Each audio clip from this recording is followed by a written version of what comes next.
नमस्कार दोस्तों, मैं अमित एक बार फिर से स्वागत करता हूं आपके अपने परिवार चे एग्जाम में। और मैं लेकर आया हूं आपके लिए रीजनिंग के बहुत ही मोस्ट इंपोर्टेंट क्वेश्चन। ये क्वेश्चन ऐसे हैं जो कि एग्जाम में पूछे जाते हैं और इन क्वेश्चनों को करने के बाद आपको एग्जाम में काफी हेल्प मिलने वाली है। किस प्रकार से इन क्वेश्चनों को करेंगे, उससे पहले आपने अभी तक हमारी प्रीवियस क्लासें नहीं देखी है तो इस क्लास को देखने के बाद आपको क्या करना है, प्रीवियस क्लासें देखनी है। उनमें भी आपको काफी हेल्प मिलेगी क्योंकि इसी प्रकार के क्वेश्चन मैंने अब तक समथिंग 600-700 करा दिए हैं। अब 600-700 क्वेश्चनों में से आपके 2 क्वेश्चन आने हैं। अब वो 2 क्वेश्चन कौन से हो सकते हैं वो आप समझ सकते हो। ठीक है, अगर आप सब क्वेश्चनों को देखा होगा, आपने सब क्लासें देखी होंगी, तो आप आसानी पूर्वक कोई सा भी क्वेश्चन आ जाए उसे भी कर सकते हो। कहते नहीं है मैथ में डिजिट चेंज होती हैं पर कॉन्सेप्ट चेंज नहीं होता। ठीक है, तो अब इसी प्रकार से हमारा क्वेश्चन नंबर 1 है। क्वेश्चन नंबर 1 क्या कहता है? क्वेश्चन नंबर 1 ने कहा है कि दिए गए प्रश्न में प्रश्नवाचक चिन्ह के स्थान पर क्या संख्या होगी। प्रश्नवाचक चिन्ह आपको दिखाई दे रहा है कौन सा भी, ये इसके स्थान पर संख्या लानी है। अब देखिएगा ये क्वेश्चन कम से कम ना तो 50% स्टूडेंटों ने गलत करा होगा। 50% स्टूडेंटों ने गलत करा होगा। क्यों गलत करा होगा? क्योंकि इसका कोई लॉजिक नहीं है। एक ही लॉजिक बड़ी मुश्किलों से निकल कर आया है। वो लॉजिक क्या बैठता है हम देख लेते हैं।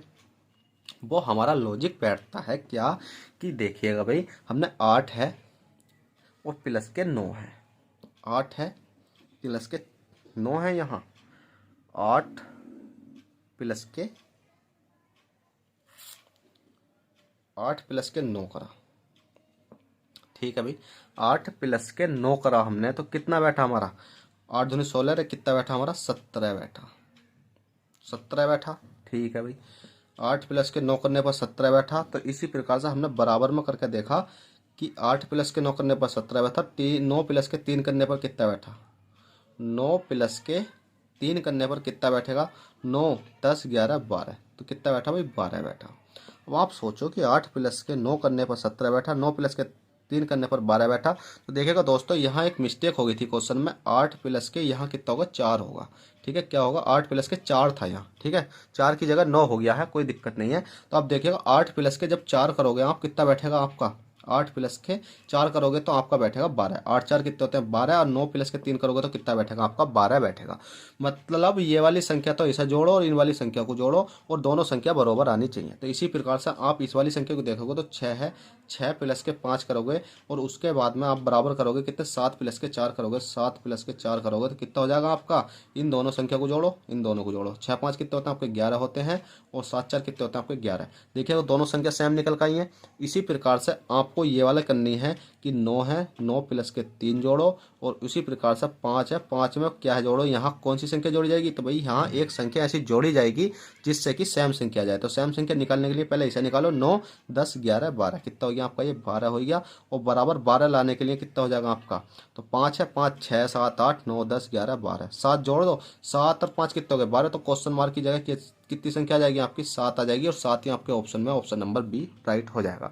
तो देखा दोस्तों, क्वेश्चन में मिस्टेक हो गई थी, बस इतनी मिस्टेक थी। क्योंकि जब मैंने इस क्वेश्चन को सोल्व करा था, ऐसा नहीं है कि मैं आपको पहले करा देता हूँ भाई, क्वेश्चन एक बार सोल्व करके देखा जाता है कि क्वेश्चन में गलती तो नहीं है। ठीक है, अब ये क्वेश्चन इसी प्रकार से सोल्व हुआ तो मैंने आपको ये इस प्रकार से करा दिया और इसी प्रकार से इसका भी सॉल्यूशन था। अब क्वेश्चन नंबर 2 देखते हैं। क्वेश्चन नंबर 2 क्या कहता है? क्वेश्चन नंबर 2 कहता है दिए गए प्रश्न में प्रश्नवाचक चिन्ह के स्थान पर क्या संख्या होगी। प्रश्नवाचक चिन्ह आपको ये दिखाई दे रहा है, इसके स्थान पर क्या संख्या होगी। अब इसके स्थान पर संख्या लाने के लिए आपको कुछ नहीं करना, ये देखना है कि 8 से 81 कैसा बना और 64 से अगली संख्या कैसा बनेगी। तो भाई 8 से 81 बन गया, कैसा बना? 8 है। अब 8 है तो 8 है, हमने देखा होगा 2 है। 2 का हमने 2 दूनी 4 दूनी 8, 4 दूनी 8, तो मतलब क्यूब होया। 2 का क्यूब कितना होता? 8 होता। 2 दूनी 4 दूनी 8, 81 है। 81 किसी का क्यूब होता नहीं होता भाई। 3 का क्या होता? 3 की घात 4 होता। 3 3 9 27, तिया कितने होते हैं? 81 होते हैं। बस हमारा लॉजिक समझ में आ गया, इस लॉजिक को हम यहाँ लगा देते हैं। अब जैसे हमने यहाँ लगाया तो हमने देखेंगे कि ये किसका क्यूब होता है? 4 चौक 16 चौका 64। से किसका क्यूब होता है? 4 का क्यूब होता है। ठीक है, 4 का क्यूब होता है। 4 चौक 16 चौका 64। अब भाई आपने ये देखा कि 2 का क्यूब 8 हो गया। 3 का क्यूब मतलब 3 का क्यूब के बाद अगली संख्या 3 की घात 4 कितने हो गया? 81। तो आपने देखा 2 के बाद क्या आ जाएगा? 3। तो इसी प्रकार 3 के बाद क्या आएगा भाई? वो 4 के बाद क्या आ जाएगा? यहाँ 5 आ जाएगा। अब 5 का क्या करेंगे हम? 4 करेंगे। अब 5 का 4 करने के बाद भैया मल्टीप्लाई करेंगे। इतनी बड़ी मल्टीप्लाई तो हम साथ ही नहीं आती तो है।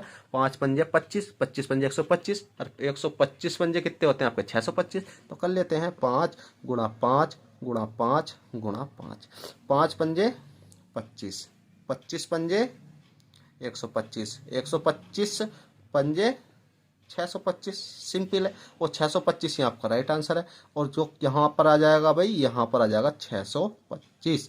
बस आपको मैंने अब भी बता रहा हूँ, फिर भी बता रहा हूँ, हर क्लास में यही बताता हूँ कि अगर आपने अभी तक क्यूब और स्क्वायर याद नहीं करे भाई कर लो, क्योंकि हर क्लास में यही कहता हूँ कि अगर आपने क्यूब और स्क्वायर याद नहीं कर रखे होंगे तो आपका क्या होगा कि आपके 2 नंबर कटने ही कटने हैं, क्योंकि 2 क्वेश्चन ऐसे आते हैं जो कि क्यूब और स्क्वायर के बेस पर ही आते हैं और आपके वो गलत हो जाते हैं। तो इसलिए कहता हूँ क्यूब और स्क्वायर याद कर लो। याद करने की बहुत आसान तरीका है, बस रट्टा मार दो, 2 दूनी 4 दूनी 8, 3 3 29 27, 4 4 16 चौका 64, 5 5 25 25 125, 6 6 36 छक्का 216, 7 7 49 7 343, 8 8 64 8 512, 9 9 21 9 729, 10 10 14 1000, 11 11 21, 11 1331। इस प्रकार से रट्टा मार दो, याद हो जाएंगे। ठीक है, तो चलिएगा दोस्तों, आशा करता हूँ ये क्लास आई होप आपको अच्छे से समझ में आई हो, और समझ में आई हो तो प्लीज़ वीडियो को लाइक करके जाना, और चैनल फर्स्ट टाइम तो चैनल को सब्सक्राइब कर देना। चलते हैं, फिर मिलते हैं आपसे किसी नेक्स्ट क्लास में, जब तक के लिए bye take care, all the best, जय हिंद जय भारत।